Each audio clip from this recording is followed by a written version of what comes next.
Hello, and welcome to the SCP podcast. We're a Society of Consulting Psychology, and I'm Joni Cannell, your host for today. Our special guest today is Ann Bowers Evangelista. She's an author, leadership consultant, coach, and endurance athlete with over 20 years' experience. Ann is the author of The Endurance Leader: Leadership Longevity in a Fast-Paced World, and helps people discover their individual and collective potential to achieve challenging goals and long-lasting success. Today, Anne joins us to talk about her book. Welcome, Anne. Thank you, Joni. It's such a pleasure to be with you. Yes, yeah, Anne and I have known each other for a while, and I'm so pleased to have her here and to share information about her book. Let's start by finding out, a little bit about your background and what inspired you to write your book. Yeah, thanks. It's an interesting thing recognizing that something that you're kind of passionate about outside of work has a crossover with things that you're passionate about in work. And, I had seen leaders for decades kind of struggling, sometimes with burnout, sometimes with just kind of trying to figure out how they could manage their pace. And some seem to be better at it than others. And it was like, what are those differentiators? What allows people to be better at that? So, I am an endurance athlete, and I think just doing some of those things myself and thinking about what keeps me going when I might want to quit, what makes me able to kind of manage my pace when I need to, so I don't overdo it and get burned out. And so I started kind of hearing the commonalities between these things, and I thought there's something here. I don't know what it is, and so I started to kind of play around with the idea of a model, and it really gave birth to the whole concept of the endurance leader model, which is the basis of the book. And then my biggest endurance event to date was writing the book, because it took me Oh 6 my years. gosh. That's not what I was expecting. That's so funny. Okay, so Definitely tell an us endurance about book. your endurance athlete. What does that mean, and what are those achievements, first of all, for Yeah. those of us who aren't familiar with that? Sure. So, I mean, it's an interesting term because it tends to be kind of self or other appointed. Like, there's no box you check necessarily, but I think that it means a lot of different things. It often means people who are doing physical activities over a long period of time. So often they will define it as kind of anything over 3 hours. It's kind of but think about, like, that makes every pro football player an endurance athlete. That makes most basketball players, that makes golfers, lots of people who we wouldn't think of as necessarily endurance athletes. They're not marathoners, they're not triathletes, but people who are doing these physical activities for long periods of time. And that requires not only the physical ability, but of course, a lot of mental structure and discipline in order to do that. So, but one of the things I'm really quick to say, and I'll say it now, is that in the book, I say you don't have to like sports, you don't have to know anything about sports for this idea to make sense to you, because it really is about a way of thinking, a way of grounding yourself, and a way of holding yourself to your goals that matters. Yeah, well, I just have to give a quote from your book, because there was something that just really meant a lot to me when I was reading it, and it's about your mission, and it says, "If you don't make the time to work on creating the life you want, you're going to spend a lot of time dealing with a life you don't want." And I mean, so you're saying it relates to everything. It's not just sports or leadership, it's life and your mission, and that's deep. Tell us more about that. Yeah, as you know, that was a quote from someone else. I wish I was that deep, but I do think that when we think about our clients as consulting psychologists, many of us are seeing leaders, particularly people who are in their kind of mid career or kind of early stages of kind of senior leadership, and they've just been kind of on the treadmill of Mhm. life, right? They're kind of they're checking all the boxes. I graduated, I got a job, maybe I got Mhm. married and had a family and all these things, but they're kind of just got their heads down and they're just proceeding forward without a whole lot of thought about what they want. Or we see that people talk about someday I'm going to live this life. Mhm. My goal is to be able to do X, Y, and Z in the future, or when I retire, this kind of future state that people talk about. And I think it really creates a very artificial disconnect from our ideal self, as Richard Boyatzis would talk about, in our ought self, like the person we are right Mhm. now. And I feel like if we can marry those two together, bring more of that ideal self into our daily lives, it's going to be more motivational. If you can have a very hard day and go, well, I'm doing this because it matters to me to show up to be the best leader I can for my team, or it Right. matters to me to show my children that, we have to sometimes go through hard times in order to be successful. That matters, right? Rather than Yeah. I just am going to live to see another day. Yeah, well, it sounds like you're touching on the concept of how endurance leadership differs from traditional leadership approaches. Can you tell us a little bit about that? Yeah, I think that especially when we talk about mission in that section you Mhm. just talked about, this to me is really a huge differentiator.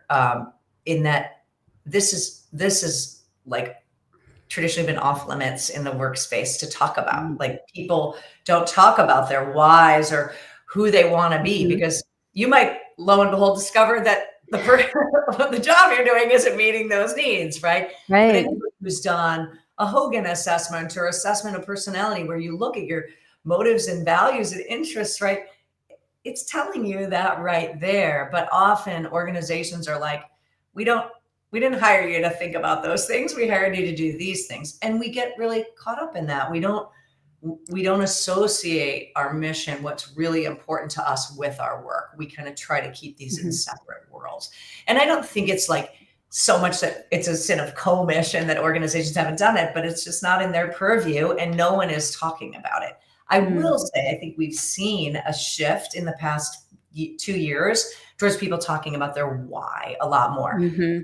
bringing that in. And I think that's a good sign. I describe it differently than the why, but it's still kind of all getting people to think about what ultimately matters to me and Mhm. how can I live more of that person in each and every day. So that to me is a very big difference. Also, I think a difference is that organizations, as as much as we might like them, they aren't human, which means they don't have feelings. And the organizations don't care about the actual people. Your Mhm. leaders might and managers might, but Mhm. the organization is there to maximize your time and resource. That's what that wants of you. And so if you if you expend all of your energy doing that without putting in your own checks and balances, no one else is going to give them to you. And so we have Mhm. to be thoughtful about how do we keep our energy extended to be able to deliver at our best, not Right. just for this project or this initiative or till the end of the quarter, Mhm. but through our years. Yeah, I think pacing is one of the things you talk about a bit in the book. I mean, that makes Mhm. sense in an athletic, context as well as the workplace. I Yeah. certainly run into leaders who are, running into burnout, just, yeah, I guess you'd say, like, burning the candle at both ends and just, Mhm. not really thinking about how to get out of that, and realizing that for the organization, as you just said, if you do burn out, you're not really going to be very useful to the organization. So pacing is actually in the organization's interest too. It Yeah. is, and that's one of the things, is like that these ideas are somehow Mhm. antithetical to the business, and Yeah. my belief is absolutely not. Every Mhm. bit of this endurance thinking is good for business. It's good for Mhm. productivity. It's good for lowering Mhm. turnover. It's good for businesses. So I'm hoping that we'll see organizations do more of that, and I'm happy to talk more about pacing if it makes sense. Yeah. Well, I guess I wanted to steer the conversation for a moment over to our particular audience, a lot of organizational consultants and leadership coaches, and wondering sort of what's relevant for our members, our audience, and is it really for the consultants themselves, or really more for their clients? Or tell us about that. Yeah, it's such a good question because I think so often we tend to either focus on things that are Mhm. good for our clients, or we're focusing on kind of our own wellness or some, how do we take care of ourselves? And I think this is really kind of a good place to talk about leading self, right? So I often think about, we're kind of in concentric or nesting dolls, like Russian nesting dolls, like leading self, leading others, leading the organization, leading the institution, enterprise, et cetera, right? And this sits squarely in leading self. So anybody who says to me, well, I'm not a leader, I'm like, who's leading you? Are you leading you, or is somebody else leading you? And if we're not leading ourselves, as I say, we got no business leading anybody else. Like Mhm. what? So even if you're an individual contributor or you're an individual consultant, you still have the opportunity to lead. You are leading in how you're showing up with your clients. You're leading in how you're showing up with your Mhm. family, your community, et cetera. And so I think that every consultant has an opportunity to benefit from this as well. Consultants too get burnout. We have all Mhm. witnessed it, right? And Mhm. I think that it's a resource that people can bring to their clients as well. So I Mhm. hope there's a double value in the concepts that I outline in the book. Oh, well, I think it's evident immediately when you start reading it, but maybe for folks who haven't read it yet, that it would be nice to know. But yeah, absolutely. And I guess I'm curious when, you're dealing with leaders, especially in organization, what kind of mistakes do they often make in terms of trying to build endurance? Yeah. I think that a big pitfall is thinking that there's a bunch of tasks and tools, right? Like a lot of times people are like, just Mhm. give me a couple tools, give me a couple things. Right. And, and yes, there are tools for sure. There's ways of measuring your performance, and we can talk about those, but you're not going to be really creating a whole change in terms of your philosophy Mm. just by asking for tools. I sometimes say it's kind of like trying to change the molten core temperature of the earth by rearranging the lawn furniture. Like it's not really making a huge difference. You might feel a little better, but it's not doing a lot. So because leaders are so pressed for time, they're always kind of saying, okay, what's one thing? And I think it's okay Mhm. to ask for one thing, but you have to spend some time going deeper than that. Put aside some of your Mhm. need for one or two things and just give yourself the the privilege of investing Mhm. in thinking about yourself and your mission. So that's one. The other, and I'll try not to go into too much detail, but it's really not understanding the different types of goals. And this is so huge for Mm. everyone, and this really comes from the sport and performance world. I mean, there's three types of goals. There's outcome goals, process goals, and performance goals. And almost inevitably, we are working with leaders when we're coaching Right. in outcome goals. But we have to ensure that the process and performance pieces, which are the intrinsic, the things we can actually control, Right. that's what we're focusing on. So, Mhm. an example, and we've probably all heard this at least once from somebody like, well, I really want to change this person, my boss's perception of me. That's an outcome goal. You may have your behavior may influence that, but there may be other things too. Or I want to make a great impression on the CEO. Well, you know, is the CEO in a good mood in that meeting? Is she even there? These are things we can't control. It's like saying, I want to win the Boston Marathon.